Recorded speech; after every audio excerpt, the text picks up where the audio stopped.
નમસ્કાર મિત્રો, સ્વાગત છે તમારું એચએનજીયુ સ્ટડી પોઈન્ટ યુટ્યુબ ચેનલના એક નવા વિડીયોમાં. ટેટ 1 પરીક્ષાનું પરિણામ જે છે એ જાહેર કરી દેવામાં આવ્યું છે. આપણને સૌને ખબર છે કે ફાઇનલ આન્સર કીની અંદર ઘણા બધા પ્રશ્નોની અંદર જે છે એ ભૂલો છે, છતાં પણ ફાઇનલ પરિણામ જે છે એ જાહેર કરી દેવામાં આવ્યું છે. નવી ફાઇનલ આન્સર કીનું શું થયું અને હવે ન્યાય મેળવવા માટે આંદોલન કે કોર્ટ કેસ જ કરવો પડશે કે એના પછી બીજો પણ કોઈ રસ્તો છે, એના વિશેની વાત આપણે આજના આ વિડીયોની અંદર કરવાના છીએ. તો હવે શરૂ કરીએ આજનો વિડીયો. તો તમે જોઈ શકો છો, ફાઇનલ આન્સર કીમાં ભૂલો છતાં ટેટ 1 પરીક્ષાનું રિઝલ્ટ જાહેર. નવી ફાઇનલ આન્સર કીનું શું થયું? હવે કોર્ટ કેસ અથવા તો રસ્તા પર ઉતરી અને આંદોલન કરવું એ જ રસ્તો બાકી છે કે બીજું કોઈ સોલ્યુશન આવી શકે એમ છે? તો સૌપ્રથમ તમે આ જોઈ શકો છો, તારીખ 30/1/2026 ના રોજ રાજ્ય પરીક્ષા બોર્ડ દ્વારા આખરે ટેટ 1 પરીક્ષાનું પરિણામ જે છે એ જાહેર કરી દેવામાં આવ્યું હતું. અને એની અંદર ગુજરાતી માધ્યમની અંદર 10,825, અંગ્રેજી માધ્યમની અંદર 98 અને હિન્દી માધ્યમની અંદર 104 મળી કુલ 11,027 ઉમેદવારો જે છે એ પાસ થયેલા છે. અને આગળ તમે જોઈ શકો છો, ભરતી સાથે સાથે નવી શિક્ષકોની ભરતીની પણ જે છે એ વાતો થવા માંડી છે. 10,000 વિદ્યા સહાયકોની ભરતી થશે એવા જે છે એ સમાચાર સામે મળી રહ્યા છે.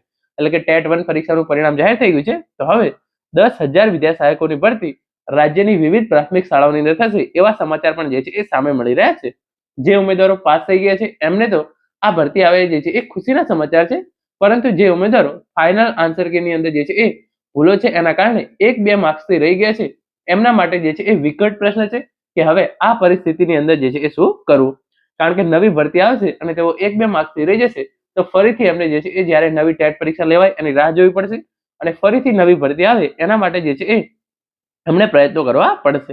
સૌથી મોટો પ્રશ્ન છે કે પ્રોવિઝનલ આન્સર કીની અંદર 1100 ઉમેદવારો જે છે એ વાંધા ઉઠાવ્યા હતા, ત્યારે 8 થી 10 પ્રશ્નોની અંદર જે છે એ સુધારા વધારા થયા હતા. કુલ 1100 ઉમેદવારો એવા હતા કે એમણે જે છે એ પ્રોવિઝનલ આન્સર કી સામે વાંધા રજૂ કર્યા હતા. મેથ્સ વિભાગ જે છે એ મુશ્કેલ હતો ઉમેદવારોનું જે છે એવું કેવું છે. સાથે સાથે ફાઇનલ આન્સર કીની અંદર માત્ર 3 માર્ક્સ ગ્રેસ માર્ક્સ જે છે એ પૂરતા નથી. જ્યારે રાજ્ય પરીક્ષા બોર્ડ દ્વારા ટેટ 1 પરીક્ષાની ફાઇનલ આન્સર કી જાહેર કરવામાં આવી તો કુલ 3 માર્ક્સનું જે છે એ ગ્રેસિંગ આપવામાં આવ્યું હતું. પરંતુ ઉમેદવારોના મતે ફાઇનલ આન્સર કીની અંદર ઘણી બધી ભૂલો હતી, તો એના કારણે જે છે એ 3 માર્ક્સનું ગ્રેસિંગ આપી ઉમેદવારોને જે છે એ અન્યાય કરવામાં આવેલો છે. એના પછી તમે આગળ જોઈ શકો છો, 91,628 ઉમેદવારોમાંથી માત્ર 11,027 ઉમેદવારો જે છે એ પાસ થયા છે. અને ઉમેદવારો જે પાસ થયા છે એમાંથી જે નપાસ થયા છે એમાંથી 33,000 કરતા પણ વધારે ઉમેદવારો એવા હતા કે જેઓ 60 માર્ક્સ પણ મેળવી શક્યા નથી. પાસ થયા છતાં નોકરી ન મળતા ઉમેદવારોમાં જે છે એ અસંતોષ છે. જે ઉમેદવારો પાસ થઈ ગયા છે એમને એ બીક છે કે સરકાર દ્વારા ભરતી કરવામાં આવશે અને ભરતી કરવામાં આવશે તો ક્યારે કરવામાં આવશે. જો 2-3 વર્ષ પછી ભરતી કરવામાં આવે તો ટેટ પરીક્ષાની અંદર પાસ થવાનો જે છે એ ખાસ કોઈ મતલબ બની રહેતો નથી, કારણ કે એમને 2-3 મહિના માટે જે છે એ બેસી રહેવું પડે છે. તમે જોઈ શકો છો, ગુજરાતી માધ્યમમાં અલગ જવાબ છે, ઇંગ્લિશ અને હિન્દી માધ્યમમાં પણ જે છે એ અલગ જવાબ છે. તો ફાઇનલ આન્સર કીની અંદર મોટા પાયે છબરડો છે એ આપણને સૌને ખબર છે. પછી આ તમામ પ્રશ્નો જોઈ શકો છો, આ તમામ પ્રશ્નોની અંદર પણ જે છે એ સુધારો વધારો કરવાની જરૂર હતી, છતાં પણ રાજ્ય પરીક્ષા બોર્ડ દ્વારા જે છે એ આમાંથી કંઈ જ કરવામાં આવ્યું નથી. તો હવે વિકલ્પ શું વધે છે? ફાઇનલ આન્સર કી તો જે છે એ નવી જાહેર નથી કરી કે નથી નવું અને સુધારેલું પરિણામ જાહેર કર્યું. તો હવે ઉમેદવારો જોડે જે છે એ માત્ર 2 જ વિકલ્પ વધે છે. એક છે કે હવે તમે જે છે એ સીધા કોર્ટમાં જાઓ, કોર્ટમાં જઈ અને કેસ કરો.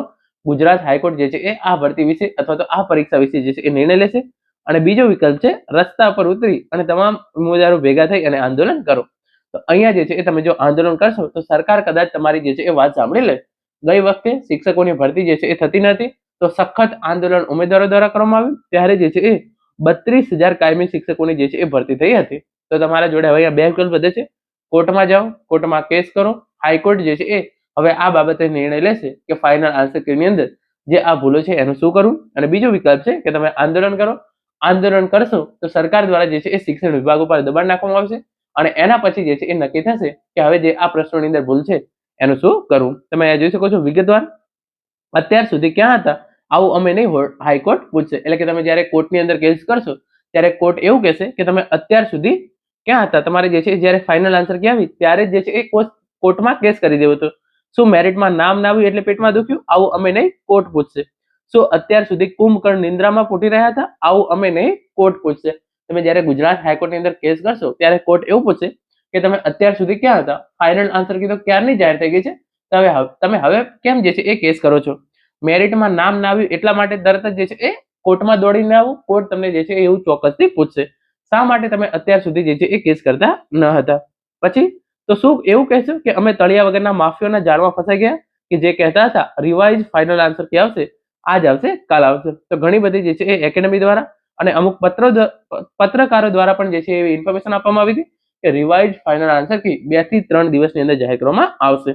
તો પછી એવું કહેશો કે તળિયા વગરના લોટાઓ દ્વારા અધિકારીઓના જે ગુણગાન ગવાતા હતા, અટહાસ્ય કરતા કહેતા વિભાગ અને બોર્ડ પોઝિટિવ છે, આપણને સાંભળવા કે રિવાઇઝ ફાઇનલ આન્સર કે આવવાની જ છે, આજે આવે છે, કાલે આવે છે, કોઈ ચિંતા કરવાની જરૂર નથી, એવા ગુણગાન સાંભળવાની માયાજાળમાં વ્યસ્ત હતા. અમને આવેલા 150 ઉપરના ફોનમાં એક જ જવાબ હતો.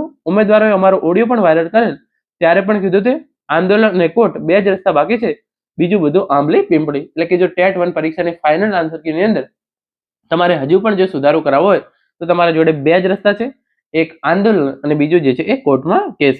જે બીમાર છે, પીડિત હોય તે એકલાએ જ દવાખાને પહોંચી જવું જોઈએ, કોઈની રાહ ન જોવી જોઈએ. બાકી હું બીજાની રાહ જોતી હતી કે જોતો હતો તો તે બહાના જ છે. એટલે કે તમને જો લાગતું હોય કે ખરેખર ફાઇનલ આન્સર કીની અંદર પ્રોબ્લેમ છે, તમારે જાતે જ જે છે એ કોર્ટ કેસ કરવા પહોંચી જવું જોઈએ, અથવા તો આંદોલન માટે અને રજૂઆતો માટે જે છે એ પહોંચી જવું જોઈએ. એ વાત અલગ છે કે ગઈકાલે એક પત્રકારે અમુક તળિયા વગરના લોટાઓને કહી દીધું કે આવતીકાલે ફાઇનલ આન્સર કે આવશે, એટલે ગઈકાલથી અમુકના સૂર ફરી ગયા. હવે કોર્ટ કેસ કરવો જોઈએ. હજુ આવા ધુતારાઓને નથી ઓળખી શકતા તો મૂર્ખ કોણ છે એ તમારે વિચારવાની જરૂર છે. તો ઘણી બધી એકેડેમી દ્વારા અને અમુક પત્રકાર દ્વારા પણ જે છે એ એવી ઇન્ફોર્મેશન આપવામાં આવી હતી કે રિવાઇઝ ફાઇનલ આન્સર કી જે છે એ આપવામાં આવશે, પરંતુ એવું કંઈ જ ન થતા ડાયરેક્ટ ફાઇનલ પરિણામ જે છે એ જાહેર કરી દેવામાં આવેલું છે. તો હવે તમારે જો ખરેખર ન્યાય મેળવવો હોય તો તમારા જોડે 2 જ રસ્તા બચે છે. એક છે હાઈકોર્ટમાં જાઓ અને બીજો રસ્તો છે કે તમે હવે રસ્તા પર ઉતરી અને આંદોલન કરો. Thank you so much for watching.